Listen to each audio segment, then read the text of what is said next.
11절에서 20절까지 말씀입니다.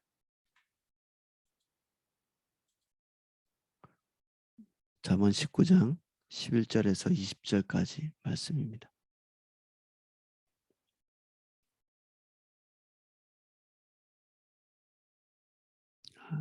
잠언 19장 11절에서 20절까지를 제가 읽어보겠습니다. 노하기를 더디하는 것이 사람의 슬기요 허물을 용서하는 것이 자기의 영광이니라. 왕의 노함은 사자의 부르짖음 같고 그의 은택은 풀 위에 있을 같으니라. 미련한 아들은 그의 아비의 재앙이요 다투는 아내는 이어 떨어지는 물방울이니라. 집과 재물은 조상에게서 상속하거니와 슬기로운 아내는 여호와께로부터 말미암느니라. 게으름이 사람으로 깊이 잠들게 하나니 태만한 사람은 줄일 것이니라. 계명을 지키는 자는 자기의 영혼을 지키거니와 자기의 행실을 삼가지 아니하는 자는 죽으리라. 가난한 자를 불쌍히 여기는 것은 여호와께 구워 드리는 것이니 그의 선행을 그에게 갚아 주시리라. 내가 내 아들에게 희망이 있은즉 그를 징계하되 죽일 마음은 두지 말지니라. 노하기를 맹렬히 하는 자는 벌을 받을 것이라. 내가 그를 건져주면 다시 그런 일이 생기리라.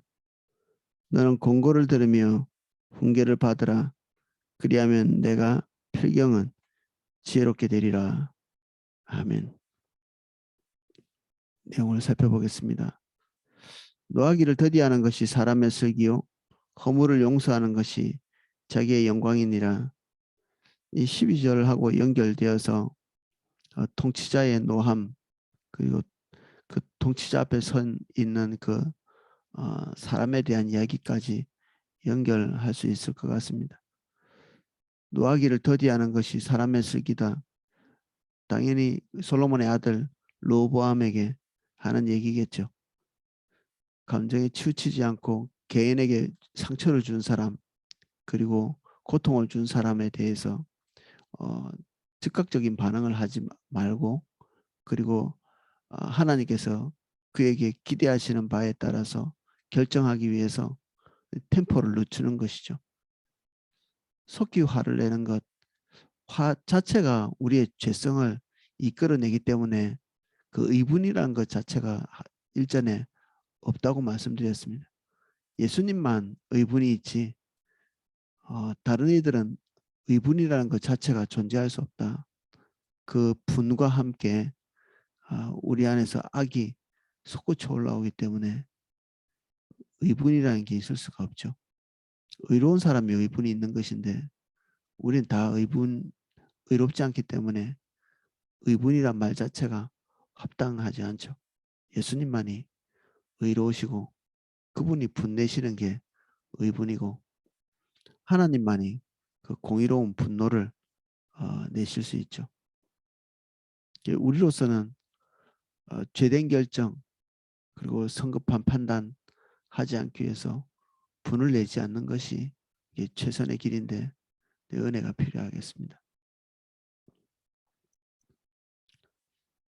노하기를 더디하는 것이 사람의 슬기요 허물을 용서하는 것이 자기의 영광이니라. 이 통치자에게 필요한 그리고 우리의 손안에 들어와 있는 영역들은 우리 마음대로 할 수 있죠. 우리 마음대로 할 수 있습니다. 하나님께서 우리를 어디에까지 높이셨든지 우리를 어디까지 통치할 수 있는 소유의 영역으로 두셨든지 간에 우리는 그것을 우리 마음대로 할 수 있기 때문에 그 안에 있는 것들은 다 우리의 통치를 받으면서 우리가 좌우하는 대로 갈 수 있죠. 우리 안에 들어와 있는 재물과 시간과 그리고 사람과의 관계도 우리가 얼마든지 끊을 수도 있고 계속 지속시킬 수도 있고 그리고 버릴 수도 있고 또는 취할 수도 있고 지킬 수도 있고 그렇습니다. 우리가 하고 있는 통치의 영역이 왕 같은 제사장의 역할로서 정말 하나님 앞에서 거룩함을 가지고 하나하나 통치할 수도 있지만 그렇지 못할 수도 있습니다. 그래서 우리가 마음대로 할 수 있는 것을 마음대로 하지 않는 이게 우리의 영광이 됩니다. 사도 바울은 자기가 가지고 있는 권리 자체를 권리가 없는 마냥 했었거든요. 바울이지만 더 큰 목적과 목표를 위해서 자기가 가지고 있는 당연히 써도 될 만한 그런 권리들을 스스로 없는 것이냐, 사도의 권리가 없는 것이냐 이렇게 살았거든요. 어, 자문 말씀대로 산 거죠. 감사하게. 왕의 노함은 사자의 부르짖음 같고 그의 은택은 풀 위에 있을 같으니라. 두 가지를 다 말하고 있습니다. 왕의 본인이 사자같이 부르짖으니까 다른 사람에게 그 어느 정도의 그 강도로 전달되고 있는지 그거에 대해서 인식하기가 좀 어렵습니다. 부모가 화를 내면 자식에게 어느 정도의 강도로 영향을 미치고 있는지 잘 모릅니다. 남자들이 화를 내면 여성이 어느 정도로 이렇게 타격을 입고 있는지 남자들이 잘 모르고요. 여성들이 딱 이렇게 계속해서 반복적으로 얘기하는 그런 것이 남성에게 얼마나 큰 타격을 주고 있는지 다 인식을 잘 못합니다. 여성은 그렇겠지, 남성은 그렇겠지, 적당한 자기가 생각하고 있는 강도로서 상대방이 느낀다고 생각하지만 느끼는 사람은 전혀 다릅니다.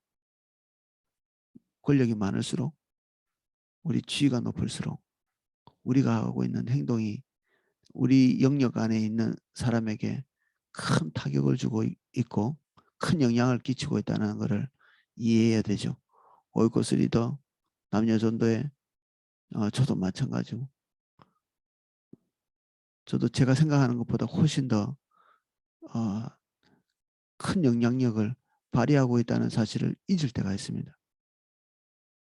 그래서 어떨 때는 실수를 할 때도 있고 그래서 우리 각자 하나하나가 직장에서나 하나님께서 우리를 두신 자리에서 우리의 위치를 정확하게 파악하는 게 너무 중요합니다. 왕은 자기 마음대로 한 개인이 화를 낼 수도 있고 또는 분노할 수도 있죠. 한 개인은. 근데 그것이 다른 사람에게 미치는 영향은 한 개인이 스스로 느끼는 것보다 비교할 수 없이 이렇게 클 수 있다는 것이죠. 그게 하나님 맡기신 권세, 권위, 그리고 맡기신 영역 이런 것들 때문에 이것이 증폭되기도 하고 줄기도 하고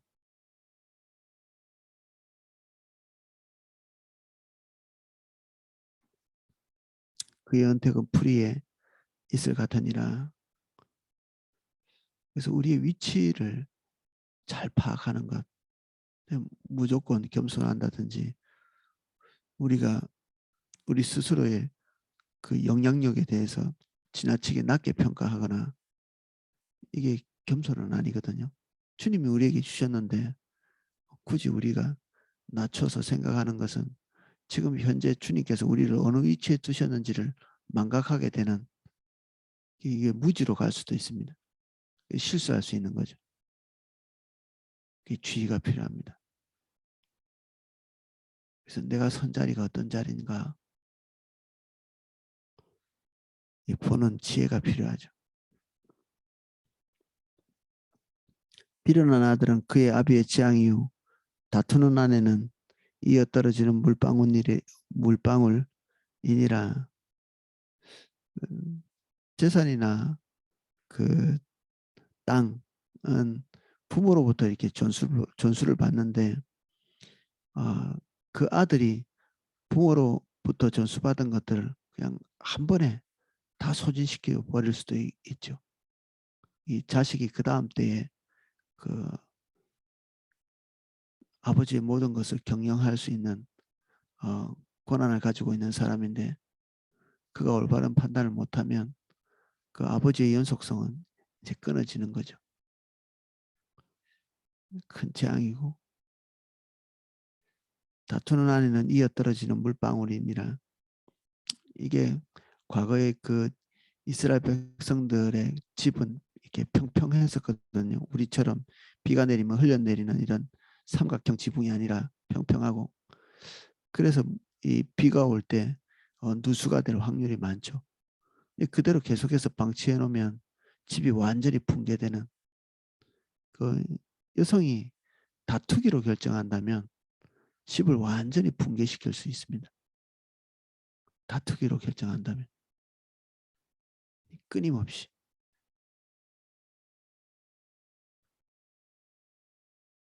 그래서 부부싸움 할 때도 우리가 어디까지 할 건가, 이걸 어, 내 분이 풀릴 때까지 할 건가, 아니면 가정을 세우기 위해서 의견을 조율하는 방법으로 부부싸움을 할 건가, 이 결정해야 되겠죠.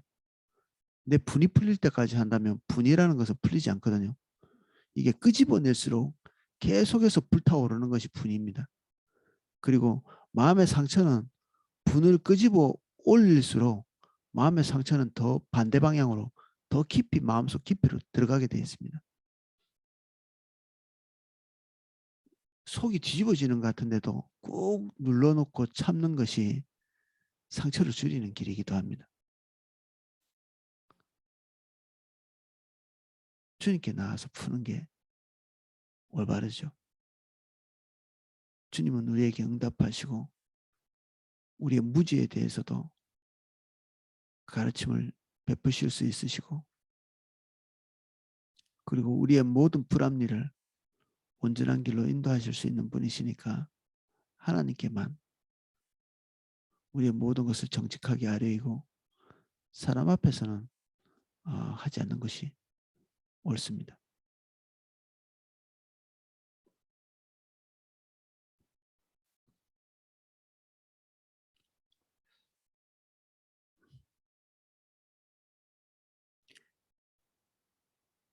집과 재물은 조상에게 상속하거니와 슬기로운 아내는 여호와께로 말미암느니라. 게으름이 사람으로 깊이 잠들게 하나니 태만한 사람은 줄일 것이니라.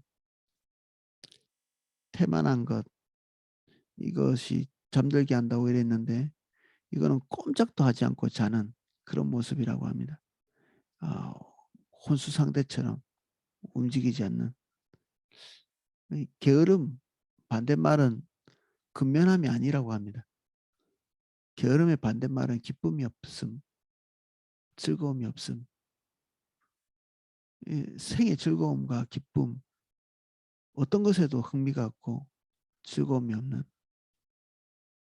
그 우울증에 빠지면 이렇게 게으르게 되죠. 도대체 내 인생의 의미가 무엇인지, 하나님이 나를 통해서 무엇을 하기를 원하시는지 제대로 파악하지 못하는,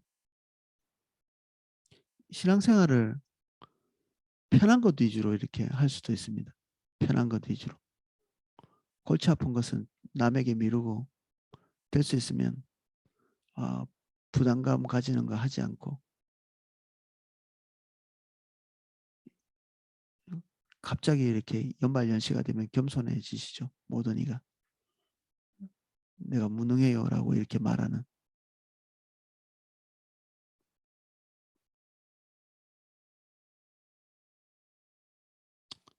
슬픈 일입니다.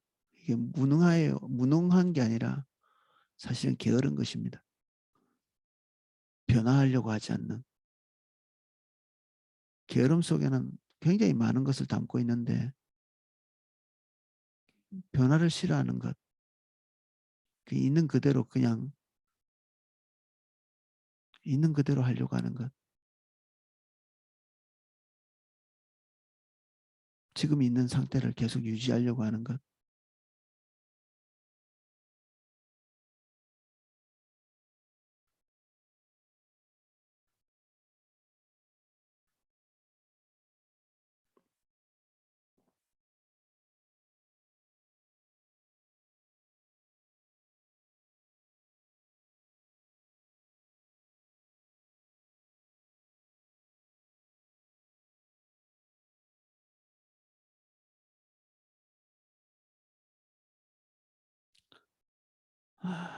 태만한 사람은 줄일 것이니라. 우리의 노동, 그리고 우리의 움직임, 우리의 봉사, 그리고 교회 안에서의 우리의 직임, 이것을 통해서 우리는 좋은 것을 얻게 될 것입니다. 어제 어떤 그 성도님 댁을 방문하고 돌아오면서 어, 어, 굉장히 이렇게 피곤하더라고요. 이게 이 코로나 때문에 움직이지 않고 이게 앉아서 보내는 시간이 많다 보니까 이게 많은 분들이 이렇게 체력이 떨어진 것처럼 저도 좀 그런 것 같아요. 갔다 오면서 굉장히 피곤함. 어제는 또 컨퍼런스 이제 시작하는 그런 기간이라 제가 계속 졸고 있더라고요. 힘들어서. 그런데도 불구하고 제 안에 그 낮에 제 직임을 감당했던 것에 대한 그 마음의 큰 만족들이 있었습니다. 그리고 내가 내 그 기능을 감당하는 그 자리에 있을 때 하나님께서 특별한 그 기름 부음을 그 부으시는 것, 우리가 우리의 자리에 있을 때 하나님께서 붓는 그 기름 부음, 이것을 즐거워하셔야죠. 이게 우리 생의 의미도 부어주는 것이거든요. 생의 의미. 우리를 계속 움직이게 하고 우리를 조금 어느 정도는 고달프게 하고, 근데 사실 그것들이 우리에게 생의 의미를 가져다 주는 것들입니다. 그리고 하나님께서 그 일을 할 때 우리에게 능력과 기름 부음을 주시니까 우린 편하게 사는 것과 비교할 수 없는 더 큰 가치, 굉장히 보람되고 나의 나됨을 드러낼 수 있는 기회를 얻는 것이죠. 그런 순간이.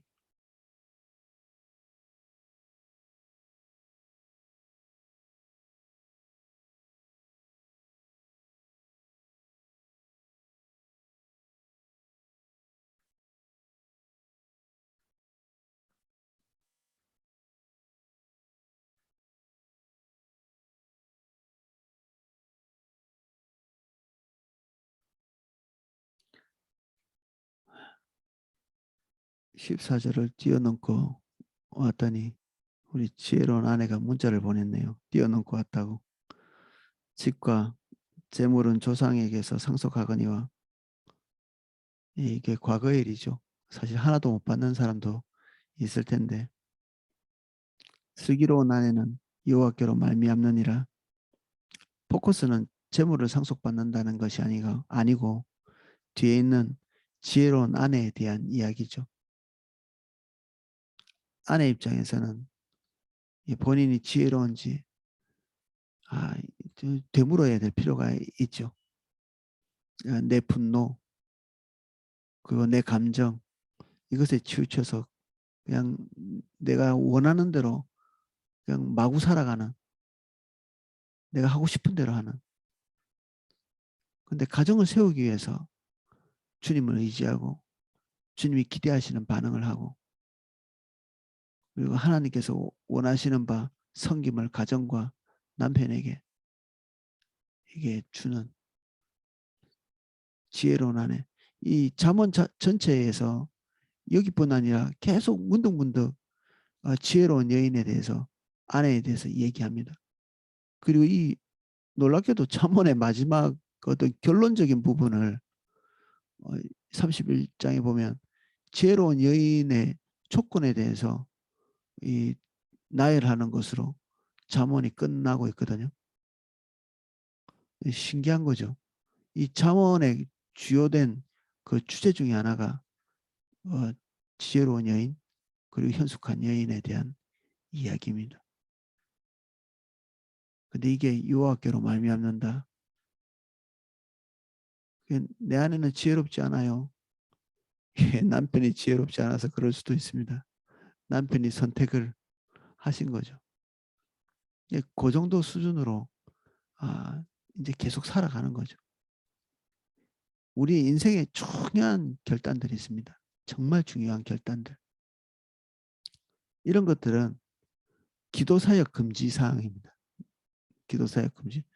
누구와 결혼할 건가? 어디로 이사 갈 건가? 직장은 어디로 갈 건가? 이런 선택들은 한번 결정하고 나면 그 인생의 방향이 10년, 20년, 평생을 쭉 가는 것들이죠. 근데 이것에 개입해서 기도 사역자들이 들어가서 방향을 잡지 않도록 우리가 그렇게 배우고 있거든요. 각 개인의 책임이기 때문에 그렇습니다. 이것이. 기도 사역자는 그것에 대한 어떤 확증이랄까? 이런 기능을 좀 해주는 거죠.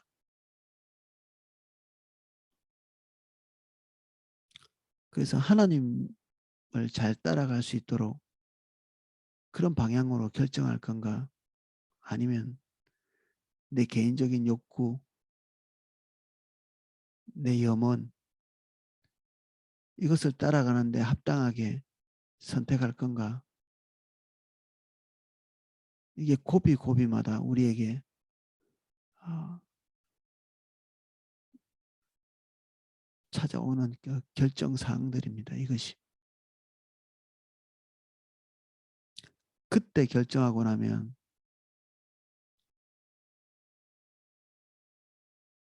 한동안 우리의 삶은 그대로 가는 거죠.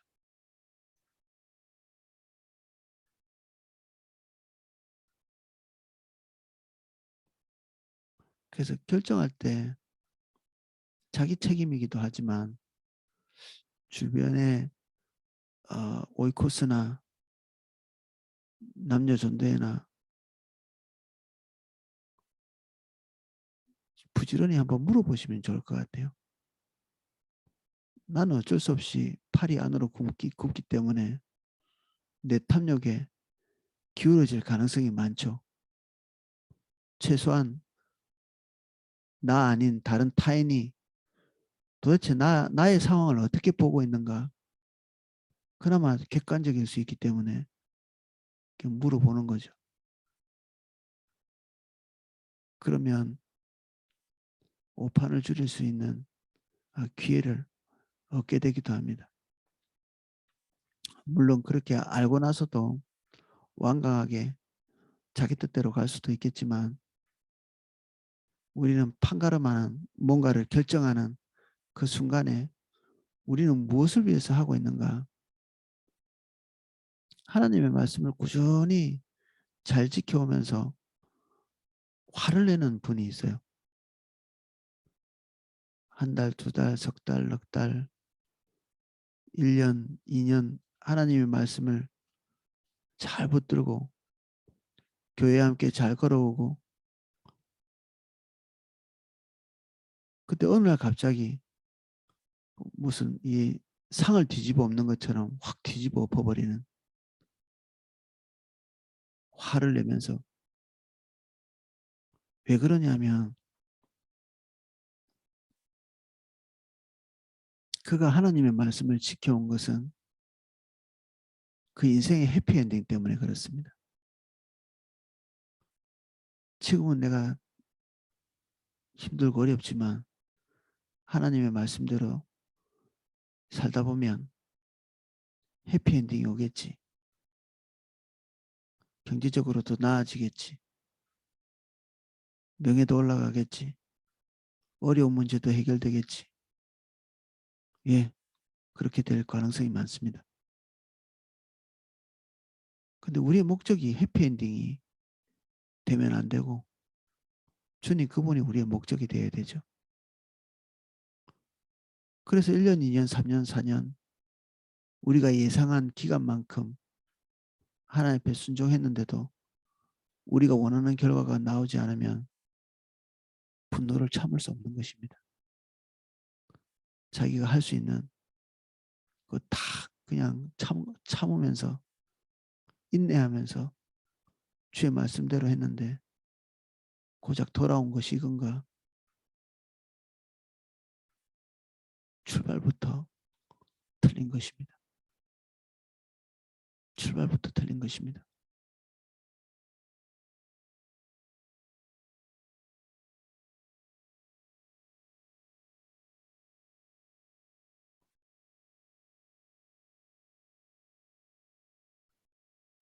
우리는 지금 왜 하나님의 말씀대로 그렇게 몸부림치고 있나요?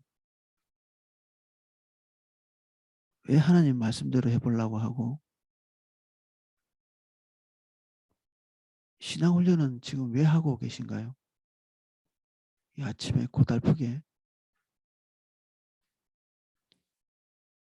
낮에도 기도하고 밤에도 그냥 빨리 들어놓고 싶은데 영성일기를 쓰고 왜 하죠? 우리의 개인적인 해피엔딩이 그 뒤에 기다리고 있다면 어느 날 화가 나실 수도 있습니다.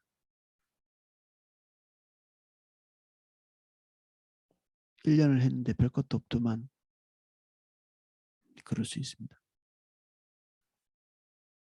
지금 많이 그냥 뒤로 후퇴하고 계신데 그러면 우리의 성실성을 체크하는 것이 아니고요. 우리 인생에 정말 마지막에 기대하고 있는 것이 뭔가 그걸 체크해 봐야 됩니다. 내가 뭘 기대했기에 가다가 이렇게 다 내려놓고 가고 있나? 가다가 다 포기하고 있는가? 주저앉아 있는가? 그리고 재미가 없어서 게으름을 부리고 있는가?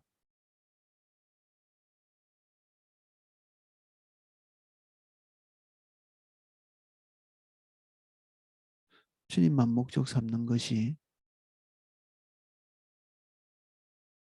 끝까지 가는 비결입니다. 사실 끝에 남는 것은 그것밖에 없고요.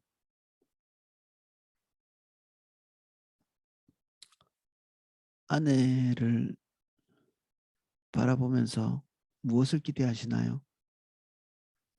남편을 바라보면서 무엇을 기대하시나요? 나의 행복, 보통 그런 것을 기대하죠. 근데 함께 주의 길로 가야 되겠다.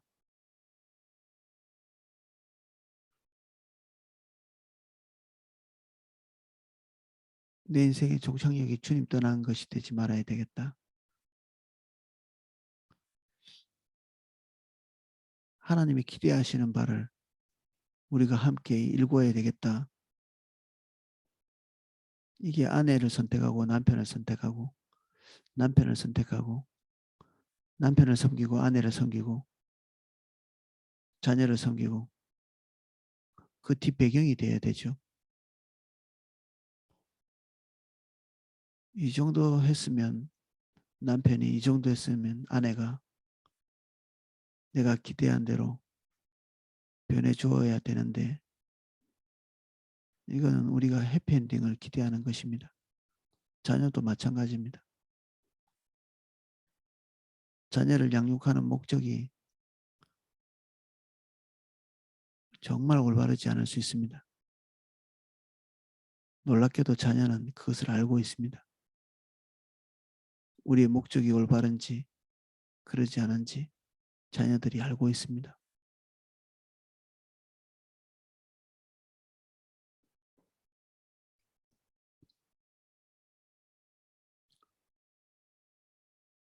계명을 지키는 자는 자기 영혼을 지키거니와 자기 행실을 상가지 않는 자는 죽으리라. 아멘.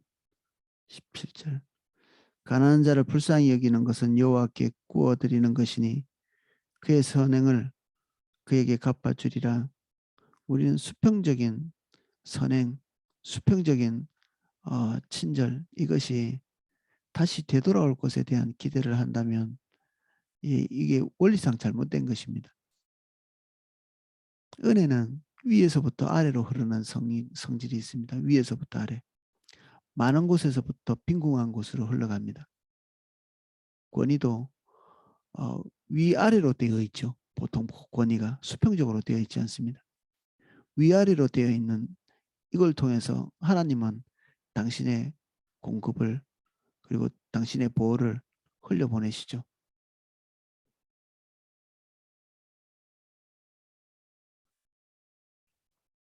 그래서 수평적인 데서 갔다가 다시 돌아오고 이렇게 안 하죠. 우리는 하나님으로부터 받고 하나님께서 우리에게 주신 복을 통해서 다른 사람에게 복을 흘려보내는 이런 구조가 구제입니다. 그래서 상대방에게 받지 못하죠. 대부분 그렇습니다. 상대방에게 받지 못합니다.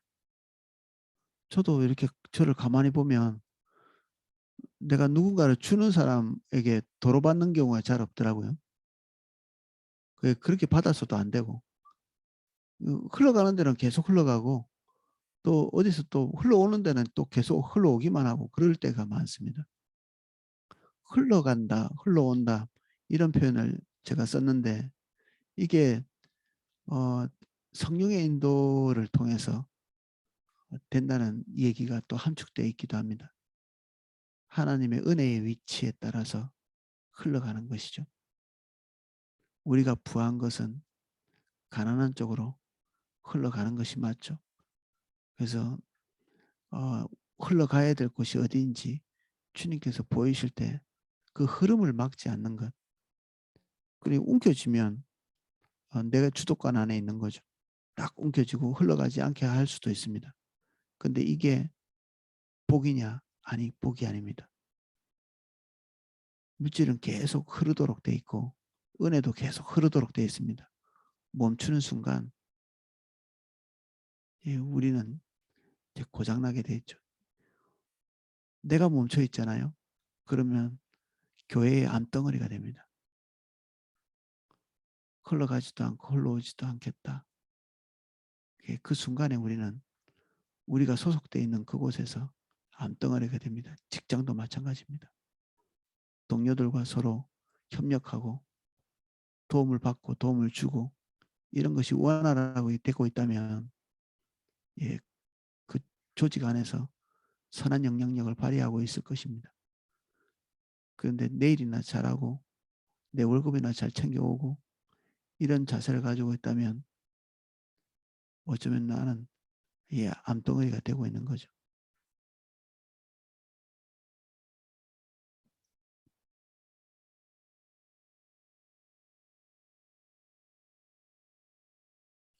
내 아들에게 희망이 있은즉 그를 징계하되 죽일 마음은 두지 말지니라. 고대 사회는 자녀에 대한 생사 열탈권이 있었습니다. 죽이든지 살리든지. 그래서 종종 아버지가 분노를 이기지 못해서 자녀를 죽이는 경우가 있었다고 합니다. 그런데 성경은 이 생사 열탈권을 아버지에게서 그 마을 장로들에게 주어 놨습니다. 그래서 구약 성경에 보면 아비의 말을 듣지 않고 어미의 말을 듣지 않는 패역한 패용부도한 자식은 장로들이 판단하고 결정해서 돌로 치도록 되어 있습니다. 이게 좀 끔찍하게 보일지 모르겠는데 한면에서는 이 고대 사회에서는 그 자녀에 대한 보호책이었죠.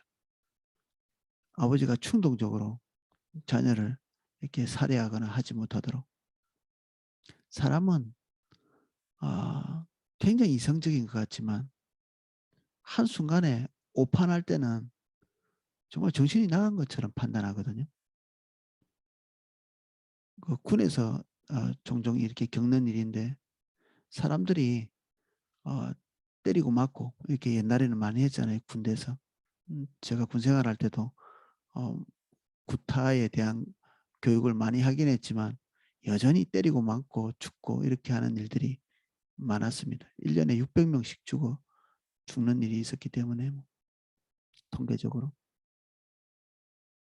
이게 많이 맞아서 죽는 게 아니고 그 어느 날 이렇게 화가 나서 이게 때렸는데 죽기도 하고 그러거든요. 충동적인 거죠. 많이 때린다고 죽는 것도 아니고 이런 충동성에 이끌려서 자녀를 체벌한다든지 체벌의 목적 자체가 자녀가 주님께로 가는 데 있지 않고 어떤 기대에 미치지 못한 것에 대한 분풀이 이런 것이 되면 예, 이건 그야말로 학대가 되는 거죠.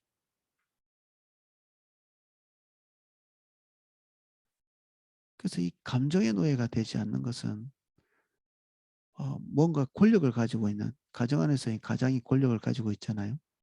대체로. 그리고 국가 통치권자가 권력을 가지고 있는 것. 이 개인의 감정에 따라 뭔가를 결정하는 것이 대단히 위험한 일이죠. 성경은 가끔 너무 지나친 거 아닌가 싶을 만큼 이렇게 극단적인 예를 들고 있죠. 어떻게 아버지가 자식을 죽일 수 있을 건가 그런 마음이. 근데 뭐 자식 키우다 보면 정말 죽이고 싶을 때가 있는 거죠. 하는 짓을 보면 우리 마음대로 잘 하지도 않고요. 뭐 천부적으로 이렇게 천사 같은 마음을 가지고 있으면 모르지만 인생사가 로맨틱하지 않잖아요. 주님이 주님이 우리를 끊임없이 빚어주시지 않으면 우리는 오른쪽으로 가든지 왼쪽으로 갑니다. 그것을 포기해서는 안 됩니다. 변화를 두려워해서는 안 됩니다. 거듭 말씀드리지만 변화를 두려워하는 것은 게으른 것입니다. 게으르면 주님 따라 못 갑니다. 변화를 두려워하면 주님 따라 못 갑니다. 낯설죠. 낯선 것은 우리에게 두려움을 줍니다. 근데 우리의 안정감이 변화되지 않는 환경, 안정된 환경에 있으면 우리의 안정의 이유가 환경에 있는 거잖아요. 그 주님 떠나고 있는 거죠. 우리 안정감이 주님께 있어야 될 텐데.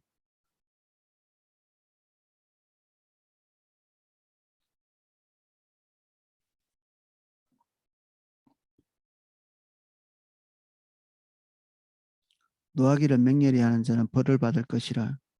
내가 그를 건져주면 다시 그런 일이 생기리라. 맹렬히 노한다. 이거는 노함에 훈련이 돼 있을 때 이렇게 됩니다. 이 분노도 수준이 있는데 이 맹렬함은 화 자체에 자기를 맡기는 것입니다. 분노 자체에 자기를 맡기는 거죠. 여기까지 만약에 갔다 은혜가 아니면 다시 돌이키기는 어렵습니다. 여기까지 만약에 간 사람이 있다면. 남자들은 특별히 어, 이 경로를 주의해야 됩니다.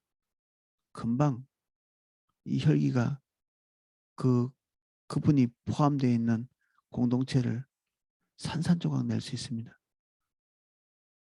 여성의 분노도 마찬가지. 여성이 이렇게 경노하는 경우는 없죠. 근데 여성 같은 경우에는 분노를 은밀하게 감추어 놓습니다. 그래서 거듭거듭 이야기하죠. 잊지 않고. 거듭 이야기합니다. 아까 물방울처럼 계속 떨어뜨려서 언제까지? 집이 완전히 붕괴할 때까지. 가정이 완전히 붕괴될 때까지. 가족들이 분노가 폭발할 때까지. 어머니들이 자녀들의 분노를 폭발하게 하는 때가 있죠. 그리고 남자들의 분노를 폭발하게 할 때가 있고. 그게 타고 들어가 보면 그 마음 안에 은밀한 분. 그래서 이게 미세한 것들을 처리하지 않으면 손에 뭔가 쥐게 될 때 우리는 그거 자체가 재앙이 됩니다. 뭐라도 쥐게 되면. 근데 우리는 맨날 빈털터리로 있을 수는 없거든요. 늘 그냥 그 밑바닥에 깔려 있지는 않습니다, 우리가. 그래서 우리 손에 쥐게 되고 때로는 높은 지위에 있게 되고 가정 안에서는 부모가 되고 근데 그 순간부터 재앙이 시작되죠. 이 미세한 것들을 그대로 방치하기 때문에 그렇습니다.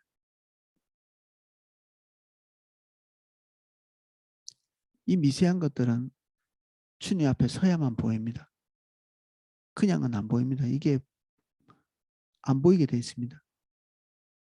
기도의 자리, 은혜의 자리, 하나님의 임재가 있는 자리, 진리의 빛이 비치는 성령의 조명이 있는 자리, 그런 자리에 있을 때 이 미세한 것들이 보입니다.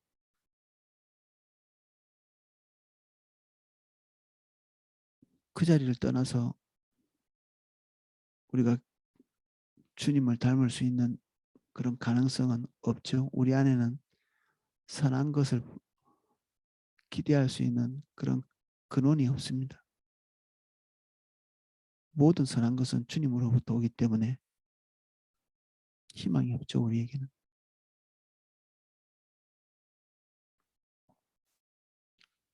너는 권고를 들으며 훈계를 받으라.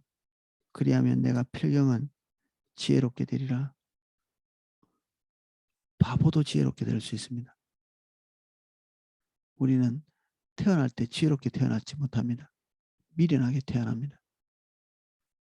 그래서 부모로부터 하나님의 지혜를 배우고 하나님의 말씀으로부터 자기 인생을 다듬어가고 이 과정을 통해서 지혜로워집니다. 때로는 패배와 고통을 통해서 자기가 결정하는 결정들을 주저하게 되고 하나님께서 기대하시는 것을 선택하는 그런 데까지 가게 되면 이제 지혜로워지시는 거죠. 근데 게으른 자, 변화를 싫어하는 자는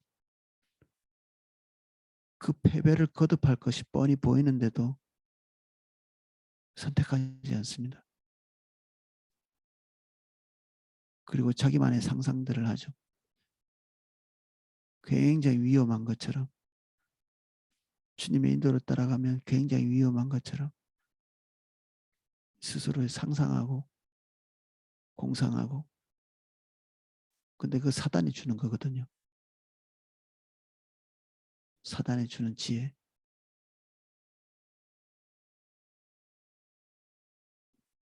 오늘은 여기까지 살펴보겠습니다.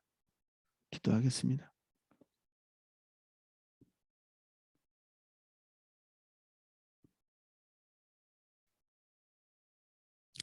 우리는 걷기보다는 주저앉기 쉽고 하나님 말씀대로보다는 우리의 성정대로 재빠르게 행동하기가 더 쉽습니다.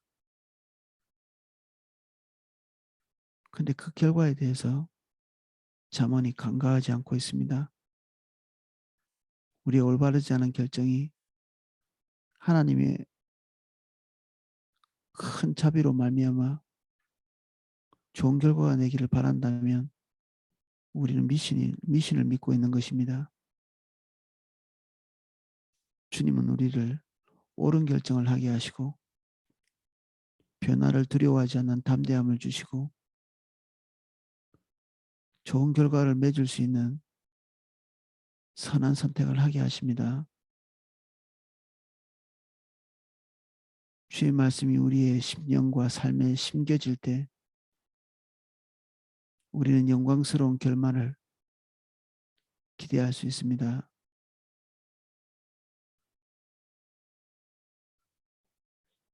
주님, 우리의 처음 첫 출발이 주님이 되기를 원합니다. 우리의 마지막에 우리 손에 쥐기를 원하는 결말도 주님 되게 해주십시오. 하나님 우리에게 깨끗한 마음 주시고 순결한 마음 주셔서 끈달린 순종하지 않도록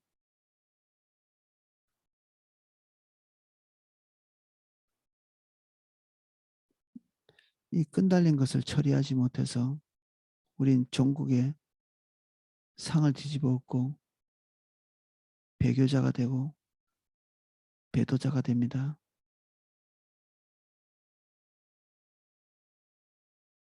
끈달리지 않은 순결한 사랑을 주십시오. 주를 향한 깨끗한 마음 주십시오. 주님이 우리의 유일한 목적, 유일한 목표 되어 주의 말씀대로 사는 것 자체가 우리의 상급이 되고 즐거움이 되고 주님이 우리의 유일한 안정감이 되시기를 간구합니다.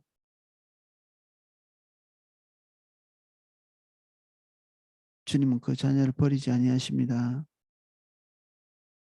우리가 주님만 바라봅니다. 예수님 이름으로 기도합니다. 아멘.